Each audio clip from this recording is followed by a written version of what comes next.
My name is Alex, and I need strangers on the internet to tell me if I completely destroyed my own life, or if I did the only thing I could do. Until a few months ago, I thought I had everything: a beautiful wife, a close-knit family, and a younger brother I practically raised myself. I trusted these two more than anyone else on the planet. And then, in one single evening, I watched that trust die in front of my eyes. What I did next has divided everyone who knows me. Some people say, I went way too far. Others say, I didn't go far enough. I exposed my wife and my brother in front of my entire family, with video proof. So I want you to listen to this whole story, from beginning to end, and then tell me honestly, in the comments, was I the villain, or was I the only sane person in a house full of liars? I'm 33 years old. I've got a decent job in IT, nothing fancy, but it pays the bills. I'm not rich, I'm not famous. I've always just wanted a simple, peaceful life with people I love and trust. My wife, let's call her Emily, is 30. We met at a friend's game night about 5 years ago. She beat everyone at a trivia game, laughed at all the dumb jokes, and somehow made everyone in the room feel comfortable just by being there. She had this warm energy that pulled me in instantly. We started dating, and within a year and a half, we were married. Emily got along amazingly with my mom. She helped in the kitchen during holidays, remembered everyone's birthdays, and always acted like she genuinely cared. Then there's my younger brother, Daniel. He's 6 years younger than me. When our dad died, I was the one who stepped up. I helped Daniel with school. I went to his games. I covered his bills when he was broke in college. I was more like a second dad than just an older brother. When I introduced Emily to Daniel, they clicked almost immediately. They had similar senses of humor, they liked the same shows, and they both loved making fun of my terrible cooking. I actually loved that they got along so well. I remember thinking, this is perfect. My wife and my brother are friends. What more could I want? For the first couple of years of our marriage, everything felt normal. We had game nights together, movie marathons, weekend barbecues. Daniel would randomly drop by with takeout. Emily would bake cookies or make popcorn, and we'd just hang out. If you had asked me back then who I trusted most in the world, I would have said, without hesitation, my wife and my brother. Looking back, I can see the warning signs so clearly, but at the time, I just didn't want to see them. The first small thing happened one random Tuesday. I was working late, and Emily texted me, Daniel's here, we're watching a movie. Don't rush, we're good. Totally normal, right? I didn't think anything of it. I told her I'd be home around 10. When I walked in, though, something felt off. The living room was dark. The TV was off. No movie, no snacks, just silence. Emily was sitting on one side of the couch. Daniel was on the other. Both of them were staring at their phones like someone had just pressed pause on them. The second I came in, they both kind of jumped. Emily gave me this quick smile and said, Hey, you're back earlier than I thought. Daniel stood up almost immediately and said, Yeah, I was just leaving, man. Early day tomorrow, and rushed out the door. I remember standing there thinking, okay, that was weird. But then I started rationalizing it. Maybe they had an argument. Maybe the movie ended. Maybe I was just tired and reading too much into it. I brushed it off. A few weeks later, I noticed that Emily had changed the lock screen on her phone. For years, her password was our anniversary date. She used to hand me her phone and say, Open it. I'm in the middle of cooking. And it was no big deal. Suddenly one day, I picked up her phone to check the time, and it asked for a new code. I joked, Oh, did you finally get sick of me knowing your password? She laughed, but it was a little too forced. Yeah, work stuff. We had a security talk. They told us to change everything. Again, technically a reasonable answer, but then she started keeping her phone face down on the table. She would angle herself away when texting. Tiny things, little things, things that only bother you when your gut is trying to tell you something. Around the same time, Daniel suddenly got polished. He started hitting the gym regularly, changed his hairstyle, updated his wardrobe, bought new cologne. I teased him. Okay, Mr. Model, who are you trying to impress? He shrugged it off and said, Just trying to take better care of myself, man. I wanted to believe that. I really did. Then there was one evening that really stuck in my head. I came home from work about an hour earlier than usual. Emily didn't know I was coming early. When I walked in, I heard her voice coming from the kitchen. She was speaking softly, almost whispering, and then she laughed in that flirty way she used to when we first started dating. I walked into the kitchen, and she almost dropped her phone. She quickly locked the screen and shoved the phone into her pocket. Oh, hey, you're home, she said, way too cheerfully.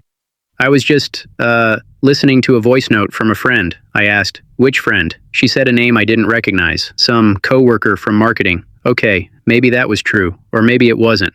After that, my brain wouldn't shut up. I started noticing patterns. Whenever Daniel came over, Emily would suddenly remember she had laundry folding to do in the bedroom. And a few minutes later, Daniel would say he was going to grab something from the guest room. I'd be in the living room alone, hearing muffled talking behind closed doors. Sometimes I'd walk down the hallway and hear them stop talking the second my footsteps got close. I'd open the door and they'd both act like they'd just finished some deep, serious, emotional conversation about life. Maybe I'm an idiot, but for a long time, I kept telling myself, they're just close. Don't be that jealous, controlling husband. Don't be that guy. But there's a point where your intuition stops whispering and starts screaming. One night I couldn't take it anymore. I needed to know, not guess, not wonder. I needed proof. So I made a plan that I'm still not sure I'm proud of, but I don't regret it either. I told Emily that I had to go out of town for a work training. It was supposed to be an overnight thing. I acted annoyed about it, complained about the timing, and she comforted me, told me it would be fine, and that she'd probably just stay in, relax, maybe see if Daniel wanted to come over and keep her company. The second she said that last part, my stomach turned. On the day of the trip,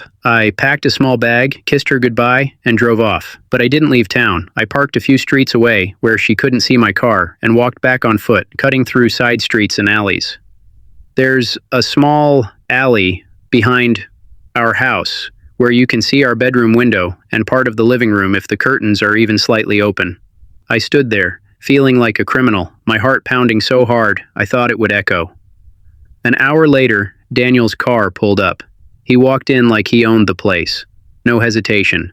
No checking if anyone could see him. Just comfortable. The lights in the living room stayed on for a while. Then the bedroom light turned on. Curtains.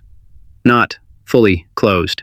I pulled out my phone. My hands were shaking so badly I could barely hold it steady. What I saw next still makes me feel sick. Through that small gap in the curtains, I saw my wife. My wife. In our bedroom. With my brother. The way she used to be with me. I didn't need to see more. But I kept recording, because at that point my brain switched from heartbroken husband to I need proof they can't lie their way out of. It was like watching my life end through a screen. I didn't confront them that night. I didn't storm in. I didn't scream. I walked away. I turned my phone off. I sat in my car and just existed for a while. I don't even remember driving to my friend's place, but somehow I ended up there. He was the only person I showed the video to at first. He watched it, looked at me, and said, "I'm so sorry, man. But at least now you know." For 2 days, I pretended nothing had happened. I barely slept. I went to work. I came home. I looked at Emily, and all I could see was that window, that gap in the curtains, that video. Then an idea formed in my mind. A very dark, very calculated idea.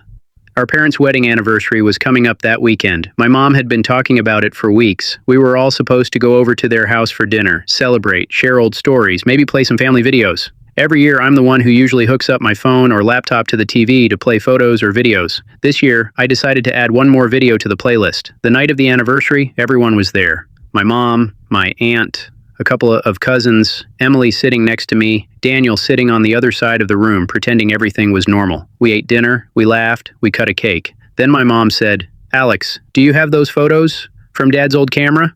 Let's see them on the TV." I connected my phone to the TV like I always do. I started a slideshow of happy family pictures. My parents on their wedding day, me and Daniel as kids, Emily and me on our honeymoon. Everyone was smiling, laughing, tearing up. And then I pressed play on the other video. At first, nobody understood what they were seeing. The angle was weird, a little shaky. Then my mom gasped. My aunt covered her mouth. Someone dropped a fork. On a huge TV screen in my parents' living room was my wife in my bedroom with my brother. It was grainy, but clear enough that there was no denying who it was. Emily went pale. Daniel shot up from his chair, yelling, "Turn it off! What the hell are you doing?" I didn't say a word. I just let it play for a few more seconds, then paused it on a frame where both of their faces were unmistakable. My mom started crying. My aunt kept saying, "Oh my God, oh my God." My brother started stuttering, "It's not what it looks like. I swear, it's not." My wife turned to me with tears streaming down her face and whispered, "Why would you do this?" That one sentence nearly broke me. I finally spoke. I looked at both of them and said, loud enough for everyone to hear, "No, the real question is, why did you do this? To me, to us, to this family." What followed was chaos. My mom screamed at Daniel, telling him he had betrayed his own blood. Emily tried to grab my arm, sobbing, saying it was a mistake and that they were confused and lonely. I told her to let go of me. I told Daniel to get out of our parents' house. I told everyone the truth, that this had been going on behind my back, that I had suspected them, that I had caught them. By the end of the night, Emily went to her parents' place. Daniel left in silence. My mom sat on the couch, shaking, asking over and over, "How could you do this to your own brother?" And that's where my problem starts. Some of my family think I went too far by showing that video in front of everyone. They say I humiliated Emily and Daniel publicly, that I should have confronted them privately, that I shouldn't have dragged the whole family into it.